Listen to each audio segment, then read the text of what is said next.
Bienvenidos a El Mundo por Montera, aunque para nosotros en estos momentos son las 3 de la tarde. El programa que hoy vamos a ver no se emite en directo como de costumbre, sino que se grabó el lunes 23 de octubre. En los días inmediatamente anteriores a esa fecha, la Universidad de Bilbao había organizado una serie de actividades culturales en torno a la figura del escritor alemán Junger, último representante vivo de lo que fue la gran literatura europea. Y entre las personas que acudieron a esa cita en la capital de Vizcaya, además del propio Junger, al que se le confirió el doctorado honoris causa por la citada universidad, figuraba el doctor Albert Hofmann, químico de profesión y naturalista por afición. Lo que se dice un mito de nuestro tiempo, un hombre de alcance, fama y talla universal. Por muchas cosas, pero sobre todo porque el doctor Hofmann sintetizó allá por los años 30 en los laboratorios Sandoz de Basilea la diatilamida del ácido lisérgico, descubrió lo que hoy conocemos con el nombre de LSD y provocó uno de los mayores fenómenos o cataclismos, según se mire, culturales y contraculturales de la historia universal. No podíamos desaprovechar la oportunidad de traer al Mundo por Montera a este nuevo Pitágoras, a este octavo sabio de Grecia, y de ahí que hayamos renunciado, otra solución no era posible a lo que en la jerga televisiva se llama el directo. Albert Hofmann tiene en estos momentos 84 verdes años entre pecho y espalda y, como van a comprobar enseguida, está hecho una rosa. Es suizo de habla alemana y en alemán. Vamos a entendernos con él gracias a los servicios de traducción simultánea, y fue Antonio Escotado, autor de esta historia de las drogas en 3 volúmenes recién aparecidos y tertuliano habitual en El Mundo por Montera, quien consiguió traer a Hofmann a este programa, de modo que es justo que sea también Escotado quien nos lo presente, aunque sea por poderes. Tengo aquí una larga e interesantísima entrevista con Hofmann, firmada por Escotado y publicada por la revista El Paseante, y esa entrevista empieza con lo que ahora, a guisa de presentación de nuestro principal invitado en el día de hoy, voy a leerles. En el otoño de 1977, una muchedumbre llenaba el aula magna de la Universidad de California en Santa Cruz y sus inmediaciones, con el rostro pegado a las ventanas o el oído atento a los altavoces que difundían las ponencias de distintas celebridades en un simposio internacional. Un hombre de mediana edad, aparentemente, sencillo traje gris y corbata, se abrió paso con dificultad hacia la mesa, donde distintos micrófonos florecían como ramas de un arbusto metálico. Cuando las ovaciones se serenaron, el llamado padre de la era psicodélica desplegó unas cuartillas y empezó diciendo: «Temo decepcionarles, quizá esperaban a un gurú. En vez de eso se les presenta un químico». Y, en efecto, el químico ha acabado sugiriendo, este químico, un concepto del mundo, la metáfora del transmisor-receptor, seguramente hablaremos de ella en el curso del programa, que pronto aparecerá en castellano bajo forma de libro. Hofmann nació en el cantón suizo de Aargau en 1906, en el seno de una familia humilde que quedó desamparada por la muerte prematura del padre. Pasó su adolescencia en el banco de taller de una fábrica como primogénito responsable de los suyos, pero le fascinaba la investigación científica y cursó simultáneamente estudios de química en Zúrich, que terminó en un tiempo récord y con premio extraordinario, culminando esa carrera con una tesis doctoral que hizo época al describir por primera vez la hasta entonces enigmática estructura de la quitina. Los años duros quedaban atrás y, siendo fiel a una vocación ya sentida desde niño, la de conocer los principios activos de las plantas, aceptó un puesto de investigador en el pequeño laboratorio que era Sandoz por entonces. Allí permaneció hasta su jubilación, con hallazgos que contribuyeron notablemente a hacer de esa empresa un gigante farmacológico mundial.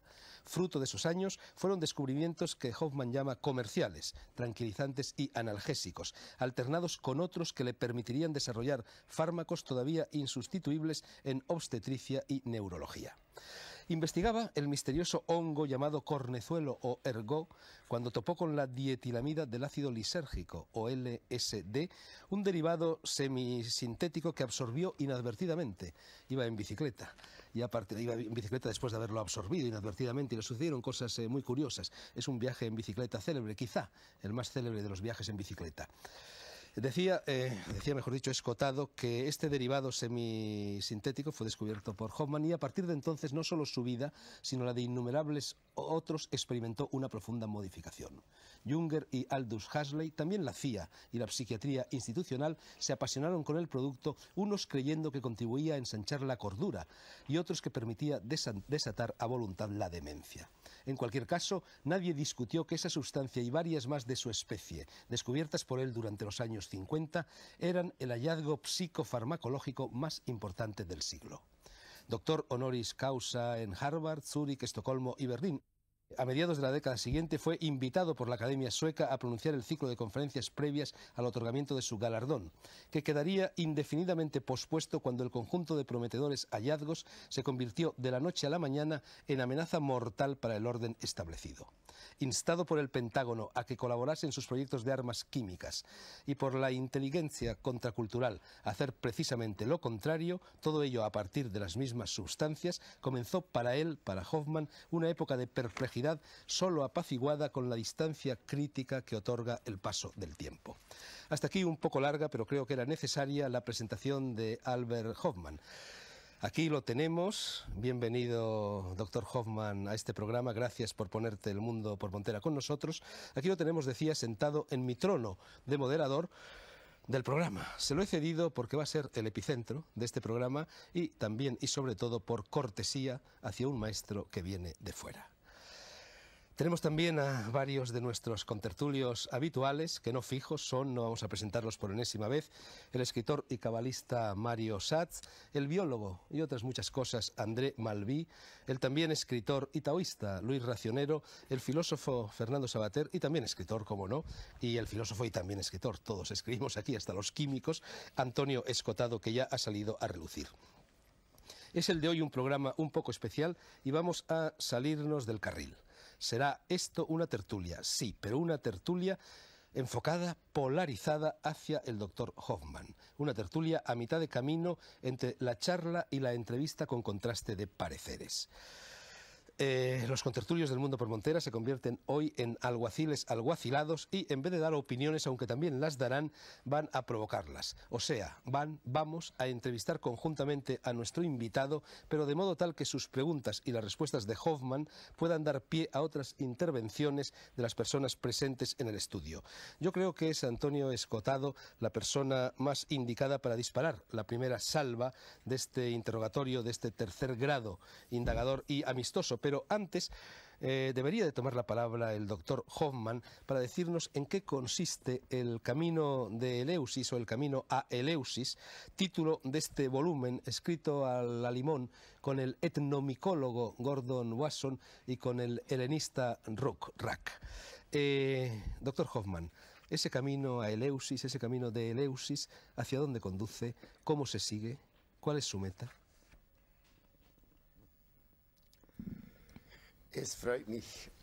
Me alegra mucho tener ocasión de poder hablar sobre LSD sirviéndome de Eleusis. A lo largo de milenios, Eleusis ha sido el centro espiritual más importante de la antigüedad griega. Los misterios de Eleusis tienen su origen en la diosa del grano, la diosa Demeter. Ella originó estos misterios como agradecimiento de haber vuelto a encontrar a su hija Perséfone. Perséfone había sido secuestrado por Hades, el dios del Tártaro.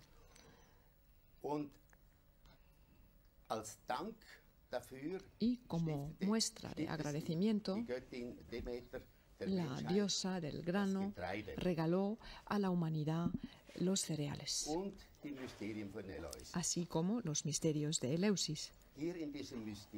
En estos misterios se enseñaron una serie de reflexiones sobre la vida y la muerte del hombre.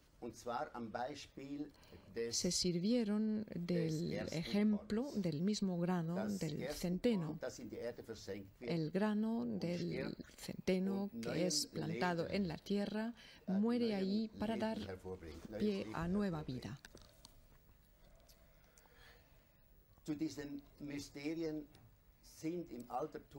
Forman parte de estos misterios toda una serie de personajes conocidos en la antigüedad: Píndar, Cicerone, Platón.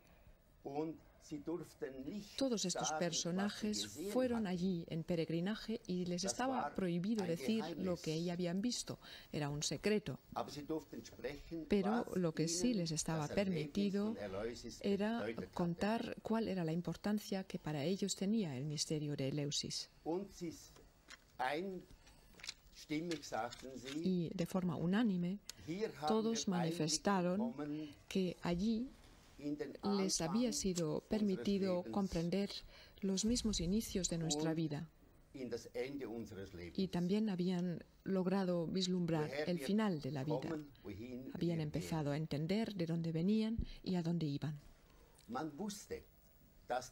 Se sabía que los adeptos que peregrinaban a Eleusis, después de largos preparativos, al final de su viaje recibieron una bebida sagrada.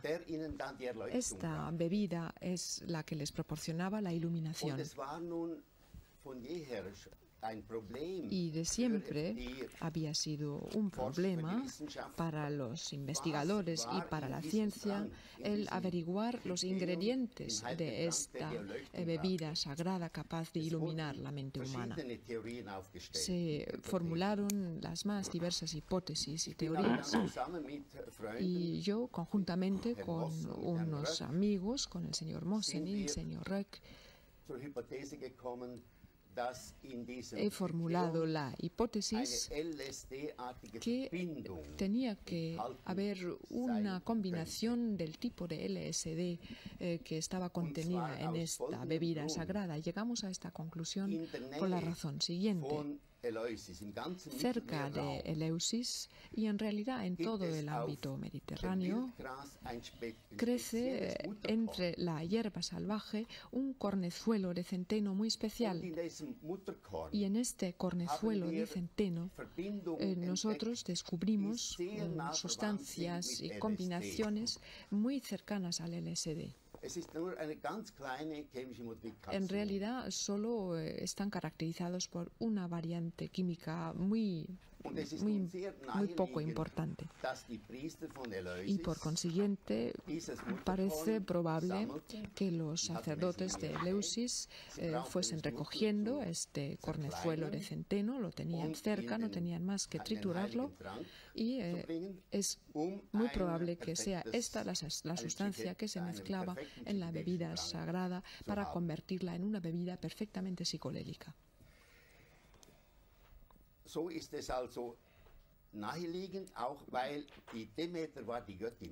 Por otra parte, hemos dicho que la diosa Demeter era la diosa del grano, y esta es una razón de más por la que el principio activo de Eleusis posiblemente proceda del grano. Hasta ahora, por parte del mundo de la ciencia, todavía no ha habido ninguna voz de oposición en contra de esta teoría. Parece ser, por consiguiente, que esta hipótesis es más que probable. Antonio, ecce homo, pero antes de formularle la primera pregunta, me gustaría tú, que fuiste el primero de todos nosotros que lo conoció y que además lo has visitado en su casa, en la cumbre de una montaña suiza, de una colina suiza que linda ya con Francia, que evocaras un poco cómo es Albert Hoffmann, cómo lo conociste, cómo vive. Bueno, yo leí el libro LSD Mein Sorgenkind, que aquí se ha traducido por testimonio de su descubridor, pero que se debía traducir por mi problemática criatura, LSD, mi problemática criatura. Y bueno, él era un hombre mitológico para todos nosotros desde los años 60 o así, pero al leer el libro saqué en clara conclusión que además de ser un químico era un humanista, era un poeta, era un visionario. Entonces le escribí. Tuvo la cortesía de contestarme. A mí me tocaron unos contratos de traducción por Viena y a la vuelta de un contrato conseguí una pequeña reunión en Basel, Basilea, y a partir de ahí hemos seguido viéndonos. Esto era unos 6 años aproximadamente. Y bueno, a los 3 años o así tuve el honor de hacer el viaje para llegar a su casa, porque su casa es el primer viaje del conocimiento de Alberto. Se pasa por muchos sitios, por cañadas profundas, por pastos maravillosos, con lustrosas vacas. Se ven esas casas todas de madera de Suiza. Y él arriba tiene una casa, pues, como de Frank Lloyd Wright, pero en un escenario, pues, de la Suiza de Guillermo Tell. Tiene una piscina dentro, pequeña piscina, donde él se baña. Es una delicia permanecer allí. Y bueno, ya que me toca el primero en el turno de preguntas, me gustaría recordar una parte, un capítulo del último libro del doctor Hoffman, de muy difícil traducción al castellano, y estamos luchando a ver qué traducción le ponemos al título, donde él dice que estos estados alterados de conciencia, o estos estados de conciencia alterada, según se quiera decir, pueden ser útiles no solo en el sentido habitual de hacer frente, como la psiquiatría, a traumas, sino de una forma, digamos, cotidiana. No podemos ir, dice el doctor Hoffman, por la vida haciendo nuestros negocios habituales en este extraordinario estado de ánimo. Sin embargo, a veces entrar en ese extraordinario estado de ánimo puede ayudarnos a mirar con más ecuanimidad, con más serenidad, hasta lo más cotidiano, hasta la vida puramente práctica. ¿Cuáles son nuestros verdaderos intereses concretos?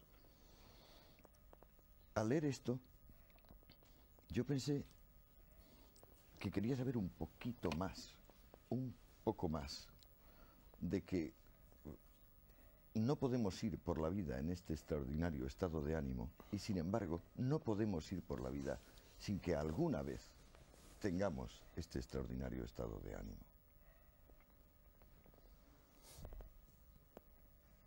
¿Me comprende? Ja, sicher. Sí, naturalmente. Bueno, yo creo que lo que se percibe bajo la influencia de LSD es lo que en otros términos, sobre todo en terminología religiosa, se ha calificado como iluminación. Se trata de una vivencia del mundo y también del propio yo que difiere de la conciencia cotidiana en el sentido de que la barrera entre el yo y el tú, entre el yo y el entorno, que esta barrera desaparece, poco más o menos. Este pensamiento dualista con el que funcionamos de forma habitual es superado y, por así decir, uno se adentra en la propia naturaleza, en la propia creación. Se tiene la sensación de comprender que la creación, o se tiene la sensación de comprenderse a uno mismo mucho mejor, se experimenta la creación no por más tiempo solo con la razón, sino con la emoción, con el corazón. Y esto es lo característico de los visionarios, es lo que ellos describen. Quizás no sea exactamente lo mismo, pero es una sensación muy parecida con un significado igualmente parecido. Sí. Fernando Savater, tu turno. Bueno, en primer lugar, yo quisiera también, aunque sea un poco unirse al coro de las justificadas alabanzas que estamos oyendo, decir que para mí también es muy importante encontrarme aquí con el doctor Hoffman, al que considero, digamos, un creador en el sentido de impulsor espiritual y de persona capaz de desarrollar la energía espiritual, con el mismo título que consideramos a los grandes poetas, a un Rimbaud, a un Hölderlin, que han hecho esa misma función de expandir la conciencia humana. En una ocasión, hay una anécdota que no sé si alguna vez la habré contado a los oyentes aquí mismo. Stendhal paseaba con un amigo por Roma, pasó por San Pedro en el Vaticano, y Stendhal elogiaba enormemente la cúpula famosa de San Pedro, y entonces el amigo, de un modo muy positivista, muy pied à terre, dijo, bueno, pero eso en el fondo, ¿para qué sirve? Y Stendhal le contestó, eso sirve para conmover el corazón humano. Bueno, yo creo que el corazón o el espíritu humano es un poco como los crecepelos, ¿no? Que hay que agitarlo antes de usarlo, que hay que moverlo antes de usarlo. Y el arte es uno de los estimulantes que sirven para agitar el corazón humano, y el doctor Hoffmann también, yo creo que le debemos uno de esos estimulantes para agitar y para utilizar el corazón humano, de los más importantes, de los más interesantes que nuestro siglo ha visto. Mi pregunta se centraría en torno a una persona para mí muy querida, que en mi adolescencia fue muy importante para mí como lector, que es Aldous Huxley.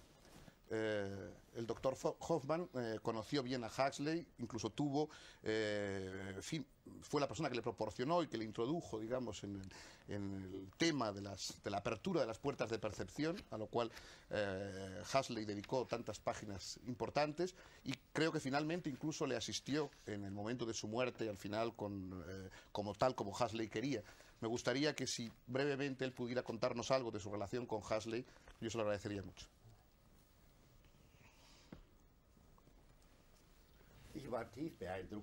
A mí me impresionó profundamente Huxley. 3 años antes de su muerte, en 1960, Huxley me llamó por teléfono al laboratorio pidiéndome una entrevista y un posterior almuerzo. A mí me alegró mucho esta invitación porque ya tenía conocimiento de sus obras, Las puertas de la percepción y Heaven and Hell. Y así, efectivamente, nos reunimos en Zúrich, y él me contó que estaba trabajando en su novela Island. Y en esta novela, me decía, se mencionaba una droga muy especial. En esta isla se describe como un contorno antiguo es impregnado por la tecnología moderna. Un científico llega a esta cultura antigua y esta, por así decir, entra en un matrimonio con la tecnología moderna.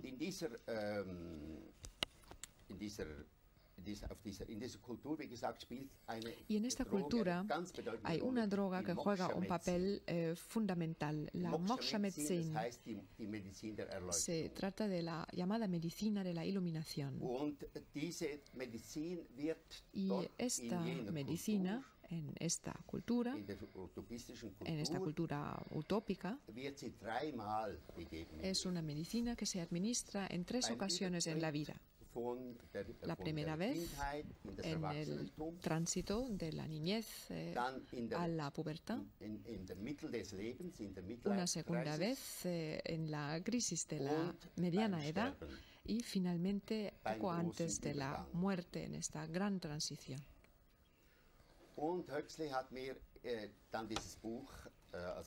A continuación, cuando Huxley terminó su libro, me lo regaló y me lo dedicó. Escribió a Dr. Hoffmann, al descubridor original de la Moksha-Medizin. Y efectivamente, Huxley, aquello que describió en su novela, es lo que él ha vivido en su propia vida. Cuando ya estaba en el lecho de muerte, no hay que olvidar que padeció un cáncer muy doloroso. Ya no era capaz de hablar. Pues en el lecho de muerte, como digo, escribió unas notas para que las leyera su mujer, indicando 0,1 miligramos de LSD y M. Su mujer sabía lo que significaba.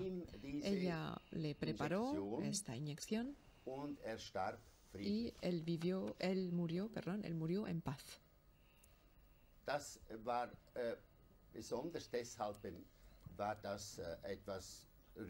Esta experiencia tenía algo conmovedora, porque con ella Huxley mostraba que lo que él había descrito en su obra como un literato, como filósofo, era algo que él estaba dispuesto a vivir en su propia vida.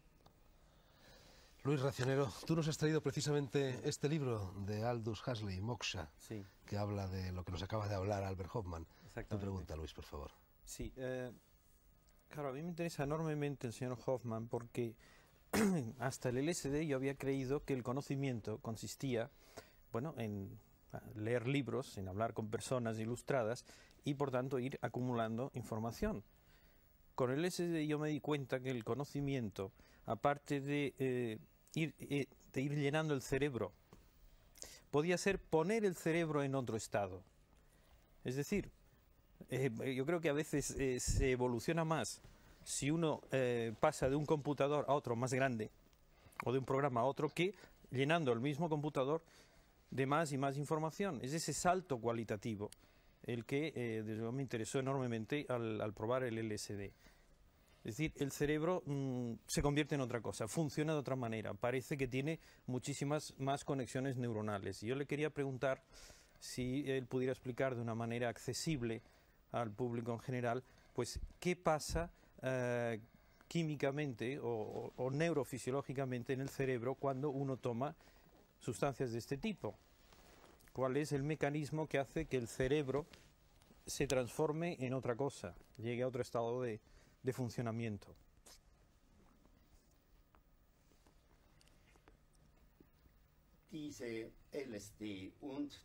El LSD y también todas las sustancias afines, sustancias, por ejemplo, procedentes de las drogas mexicanas, mescalina, psilocibina, por ejemplo.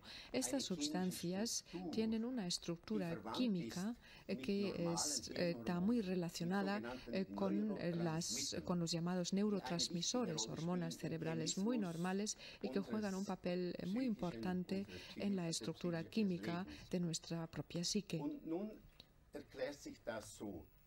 Se puede explicar el proceso de la manera siguiente. El LSD y los otros productos psicodélicos ejercen una función estimulante para la función cerebral. Actúan en las más diversas direcciones. La vivencia emocional es una de las vivencias que se estimula.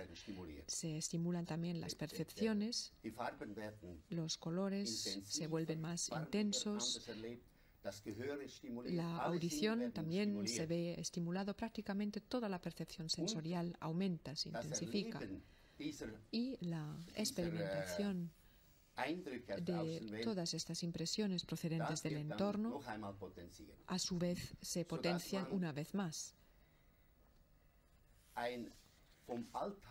Todo ello lleva a una percepción completamente diferente a la percepción cotidiana.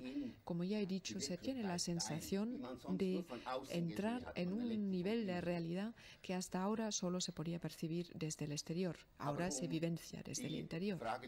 Pero para contestar a la pregunta, la explicación de por qué se producen estos efectos a través de estas sustancias, pues se explica por su afinidad con las sustancias y hormonas cerebrales, con sustancias que están presentes en el cerebro.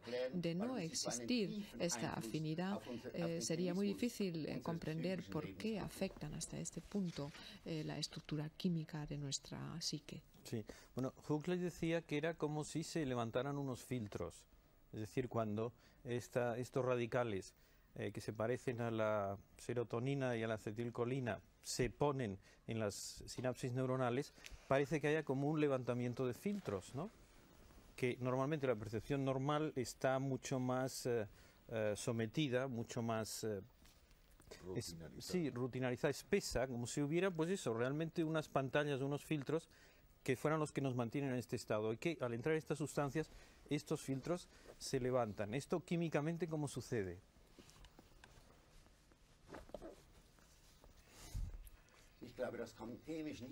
Bueno, creo que no se puede explicar desde un punto de vista químico. Aquí estamos más bien ante una metáfora. Además, Huxley utilizó otra metáfora.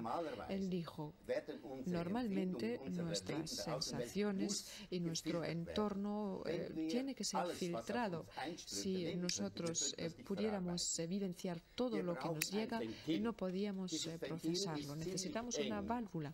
Se trata de una válvula muy estrecha en nuestra conciencia cotidiana, y esta válvula es la que se abre a través de estas sustancias. Somos capaces de recibir mucho más de lo que nos llega. Esta es la metáfora que él utiliza, y es también el mismo sentido en realidad que la metáfora del filtro, pero a mí me gusta más la de la válvula. Mario Schatz, y os recuerdo a todos que nos hemos comido ya más de la mitad del programa. O sea que tengo unos 5 minutos. Segundos. Me gustaría, de ser posible, doctor Hoffman, volver al tema de Eleusis en relación al tema de lo sagrado y lo profano, porque me parece que no es de ninguna manera casual que lo sagrado de la experiencia eleusina esté ligado a la agricultura y al grano. Yo he descubierto hace poquísimo tiempo que los misterios mayores, por ejemplo, se celebraban en septiembre. Septiembre está bajo la constelación de Virgo, y Virgo tiene como imagen tradicional a una mujer que sostiene una espiga. Por lo tanto, la espiga en aquel momento de los misterios mayores estaba arriba y estaba abajo. Y usted nos habló de Demeter y del don de la agricultura. Si aquella era una experiencia sagrada, y hipotéticamente está ligada al cornezuelo del centeno, y estamos en un momento en que se plantea el problema de la legalización o no legalización de las drogas, de otras, inclusive de esta misma droga, me preocupa saber por qué en ese siglo clásico, supongo que fue la época de Pericles, se planteó el problema de censurar a un grupo privado de personas que había, no sé si usted recuerda en el libro, celebrado el mayor de los misterios privadamente, como si aquello maravilloso que veían los peregrinos a Eleusis solo pudiera ser sagrado en la medida que fuera colectivo, ritual, trascendente y no individual y en cierto modo profano. Es que la experiencia capital que provocan las drogas tiene que estar ligada a lo sagrado. Es necesario.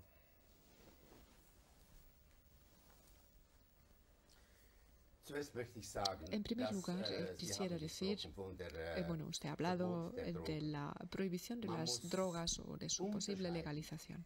Hay que diferenciar entre diferentes tipos de drogas. Hay drogas que son sumamente peligrosas. Hay drogas que producen la adicción, la heroína, las anfetaminas, los opiáceos. Son drogas que justamente por provocar la adicción y la utilización crónica producen un deterioro físico y psíquico. En cambio, la LSD y los otros productos psicodélicos no provocan adicción y son poco tóxicos. No hay que clasificarlos realmente como drogas. Aldous Huxley ha dicho que estas sustancias nunca deben denominarlas como drogas para no incluirlas en este conjunto de sustancias problemáticas. Con ello no quiero decir que estas drogas carezcan de peligro. Esta es la razón por la que en Eleusis se presentan en un marco restringido. Esta es la razón por la que los indios, por ejemplo, que siguen utilizando estas drogas en la actualidad, lo hacen a modo de plantas sagradas solo destinadas al culto religioso. Porque cuando no se está preparado para lo que a uno le sucede bajo la influencia de estas sustancias, pues uno no es capaz de superar esta experiencia desde un punto de vista psicológico.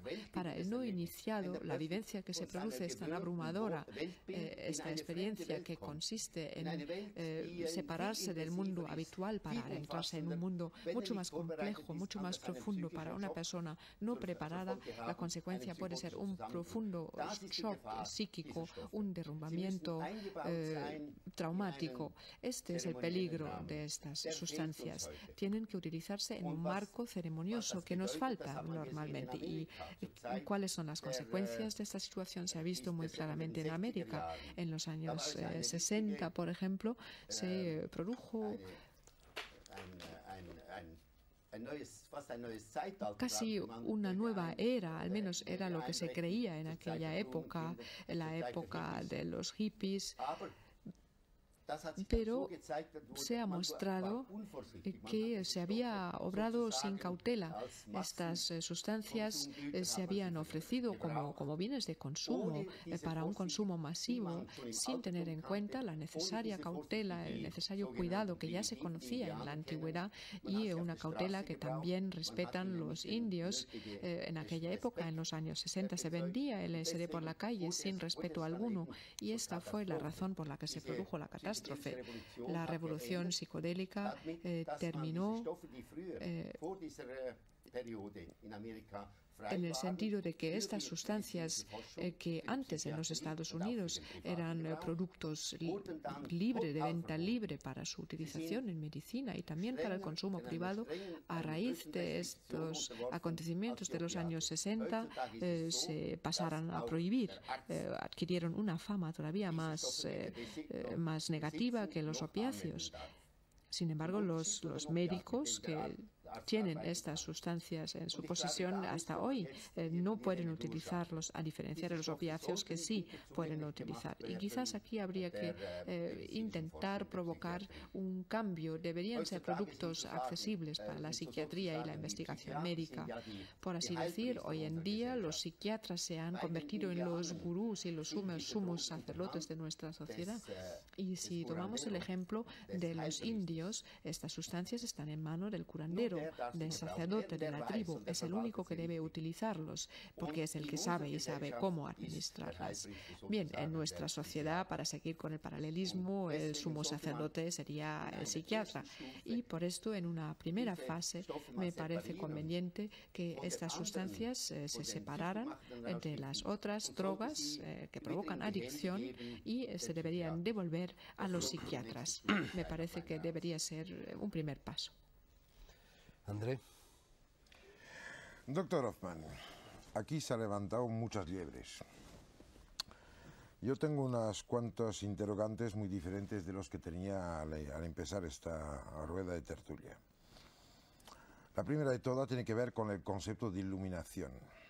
Aquí se parece confundir la luz que viene de dentro con la que viene de fuera.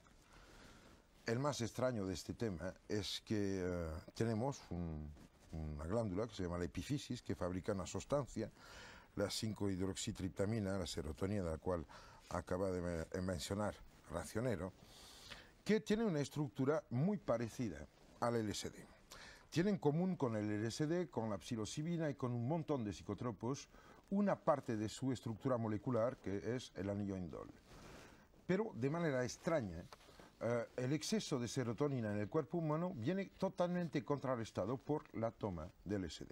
Primero. Segundo, se ha llegado a bautizar a la serotonina o la 5-hidroxitriptamina como la hormona del estrés, o sea, esta angustia de imposibilidad que nace del enfrentamiento con el mundo que nos rodea. El LSD en este momento permite de ya no estar angustiado y a lo mejor solo ser presente, que es la primera cosa importante lo que quiero preguntar. La segunda es que detrás de todas las preguntas que has sido hechas y de todas las que se podrían hacer, hay la pregunta fundamental. ¿Existe una sustancia que sería la puerta de la muerte? ¿Sería posible de entender antes de morirse lo que esto implica? Puede ser de que todas esas iniciaciones antiguas que implican, cada una de ellas y todas a la vez, el paso por la pequeña muerte, algo que ver con la movilización de unas sustancias que el cuerpo humano es capaz de producir. Sería posible de que todas las síntesis que se puedan hacer sean solo símiles, reproducciones o intento de parecido con algo que podemos nosotros hacer. Porque diablos, hay santos que llegan al éxtasis por sí solos, en la soledad, en el hambre, en la oscuridad, en la pobreza, y que de repente haya que ganar 50.000 pelas para comprarse una dosis porque está prohibida. Y de otra parte hay algo más que me molesta bastante. Es que se está planteando como si hubiera conciencia de primera y conciencia de segunda. Lo siento, estamos viviendo en un universo que es tal como es. Y de momento el único problema que tenemos es tener que aguantarnos con la limitación sensorial en la cual vivimos. Pero el hecho de que no veamos los rayos infrarrojos, los rayos X o toda la gama de la radiación electromagnética no impide de que exista. En realidad es la pelea de un ciego frente a los cuadros de Goya. Y a mí me encantaría saber si acaso no habría que diferenciar las sustancias que permiten ser más lo que somos y ayudar a que el universo en el cual estamos sea más lo que es, y sustancias que lo alteran. Yo diferenciaría muy fuertemente las drogas de las sustancias psicotrópicas, porque la droga entrega un universo alterado, falso, mentiroso, totalmente diferente de sí mismo. Y las sustancias como las que usted ha pasado a la historia en 1943 son las que abren hacia nosotros mismos y a través de nosotros hacia todo el resto, el mundo, la gente, la vida y probablemente la muerte, porque los trabajos del doctor Larcher sobre estimulinas biogenes que implican alteración de núcleo indol para que puedan aparecer me parecen muy interesantes. ¿Qué le parece? ¿Existe una droga de la muerte? ¿Puede ser que la éxtasis, puede ser que la luz pueda salir de alguien? ¿Es cierto de que Teresa de Ávila tuvo el corazón atravesado por una luz tan fuerte que llegó físicamente a dejar una herida?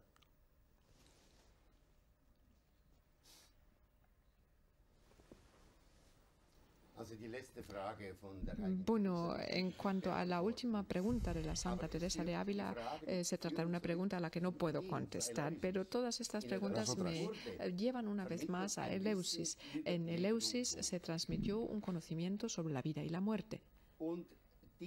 Y este conocimiento, de hecho, es el conocimiento que buscamos en nuestra vida. Cualquier ser humano reflexiona sobre su origen y sobre la meta a la que se dirige.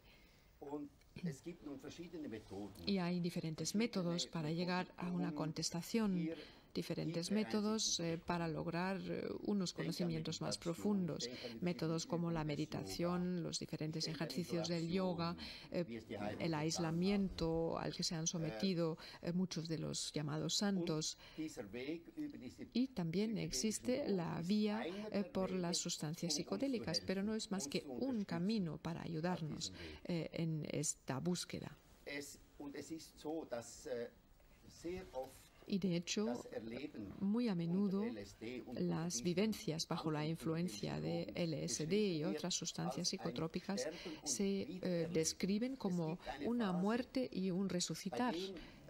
Hay una fase en la que se experimentan unas vivencias muy sombrías, fases que podrían describirse como una sensación de muerte, pero al final de esta vivencia vuelve la luz y es justamente lo que muestra Eleusis, a saber, el abandonar el mundo habitual. Pues este abandono, esta separación del mundo cotidiano, pues puede equipararse a una sensación de muerte.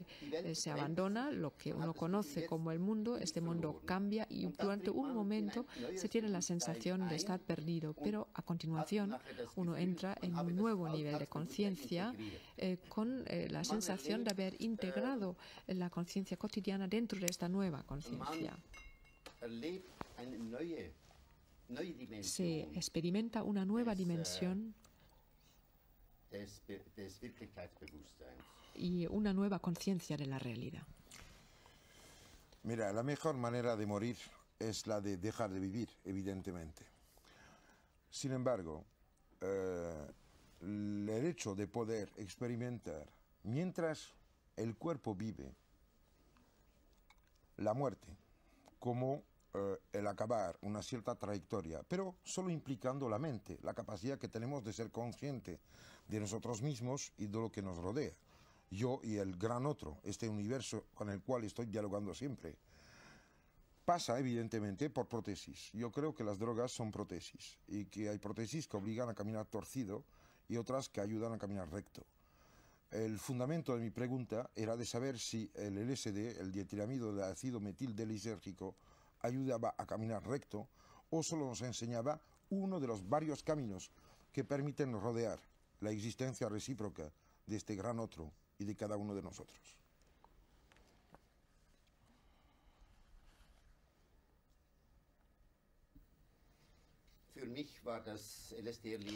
Para mí la vivencia del LSD ha sido un abrir de mis propios ojos. Yo he tenido de repente mayor conciencia de que la creación puede vivenciarse de un modo mucho más grande, mucho más hermoso de como la solemos percibir.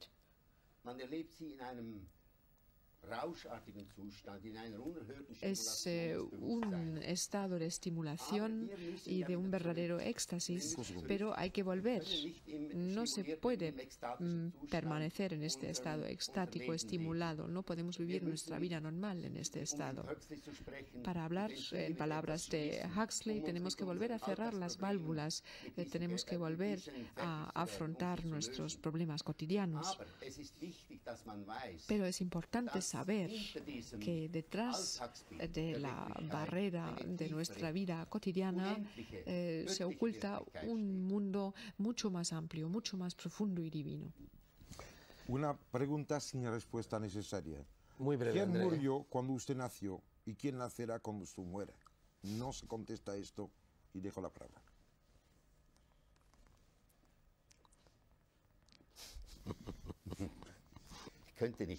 Y tampoco podría contestar. Ni hace falta.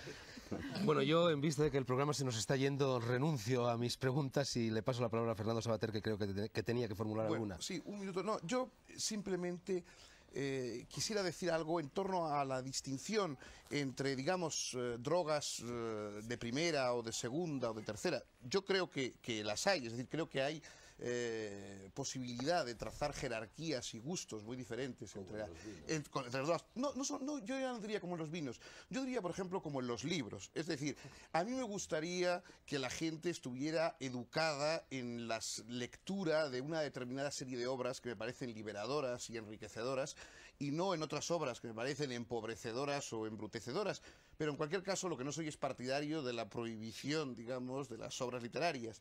A mí me gustaría que la gente fuera partidaria de la lectura, digamos, entre comillas, de las obras, por ejemplo, del doctor Hoffman, en vez de la lectura de otras obras, algunas de ellas perfectamente autorizadas y vendidas en las farmacias, muy embrutecedoras y muy tristes para el ser humano. Yo lo que quisiera decir es, hoy, frente a la libertad ante esta oferta, hay dos propuestas. Una, la de la culpabilización, es decir, la culpabilización como respuesta ante la libertad, la satanización, el convertir las drogas en culpa, y otra, la responsabilidad. Yo pienso que hay el uso, como pueden lograrse por pueden aumentar la responsabilidad de la propia libertad, que a mí me parece más importante en nuestra época. Decirle al doctor Hoffman, él ve que hay una relación entre desarrollo de la responsabilidad y utilización de determinadas sustancias frente a la culpabilidad con que se las carga normalmente.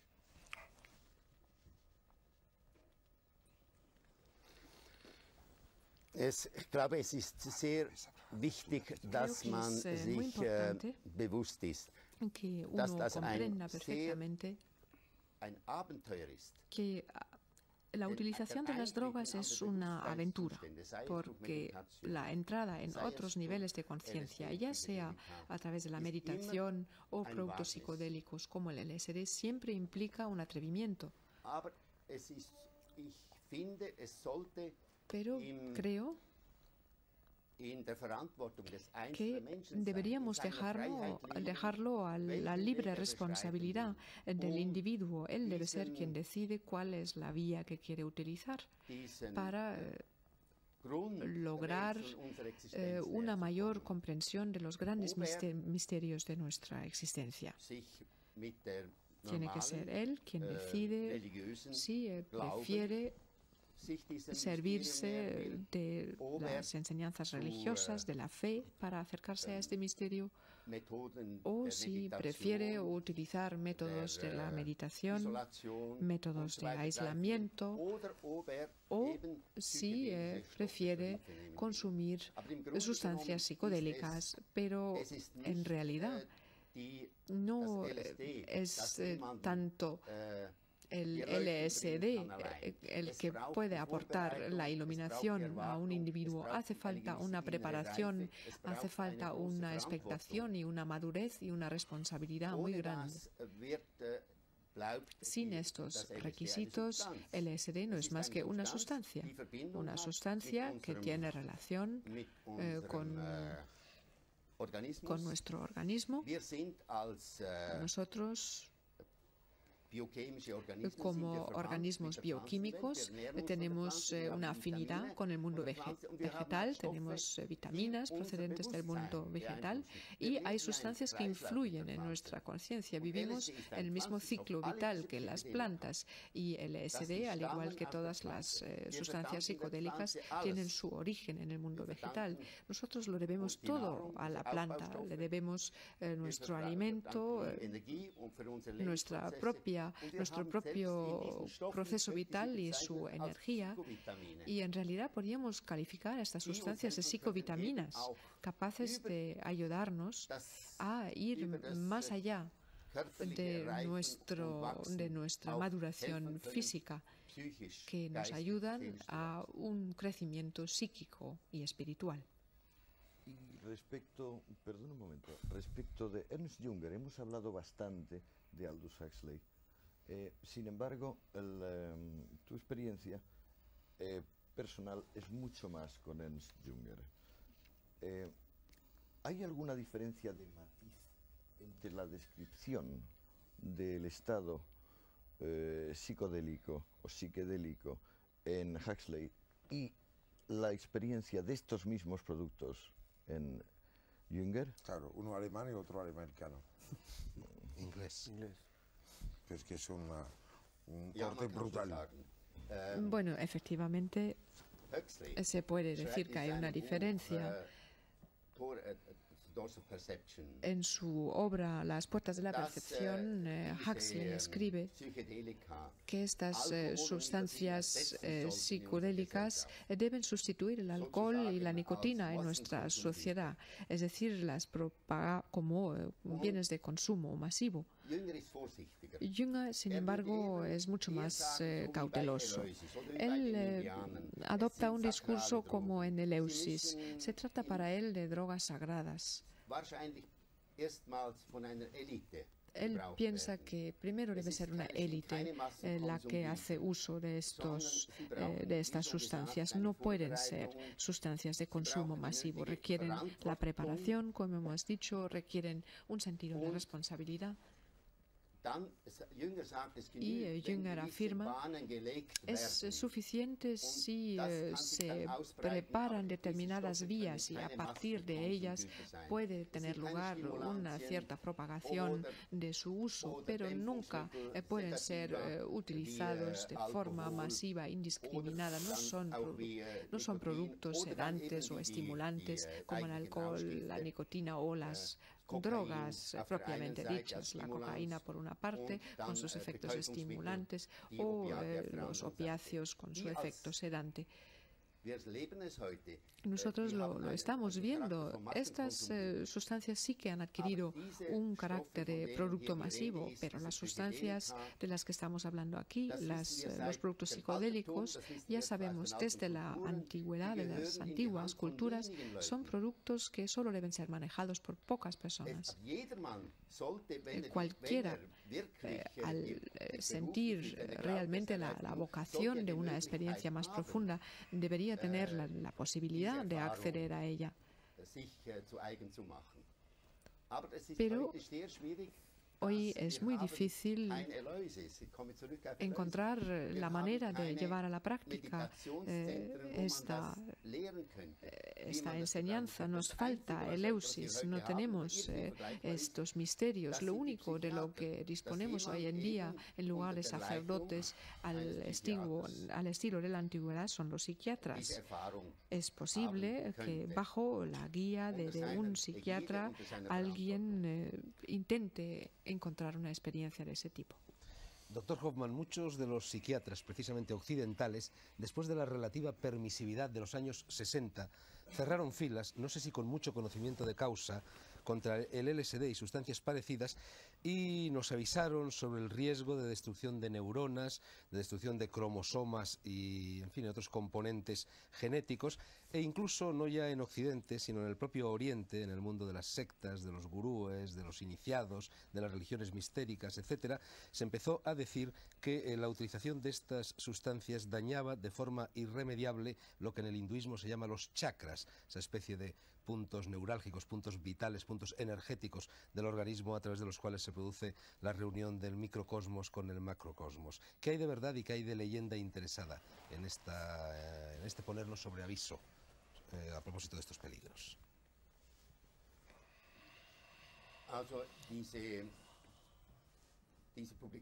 Bueno, estas publicaciones indicando de que LSD trastorna la masa del globo terráqueo y por ello influye negativamente en los cromosomas, pues es una afirmación errónea, como se ha mostrado científicamente. No se han podido demostrar secuelas físicas.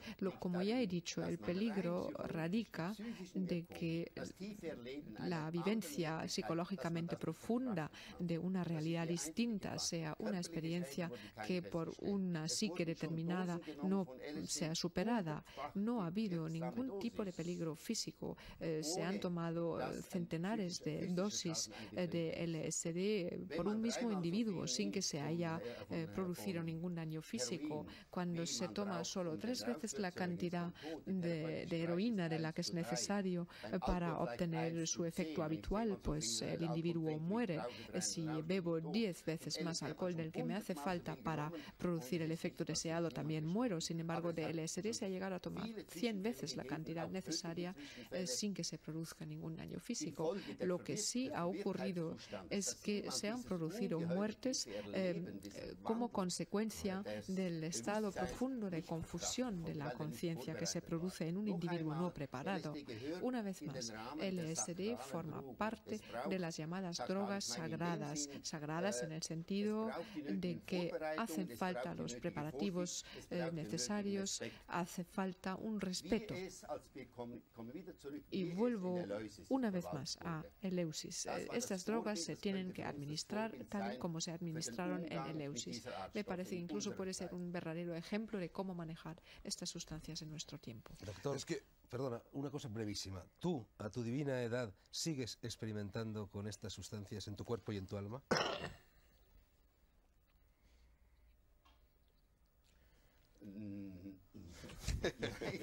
No.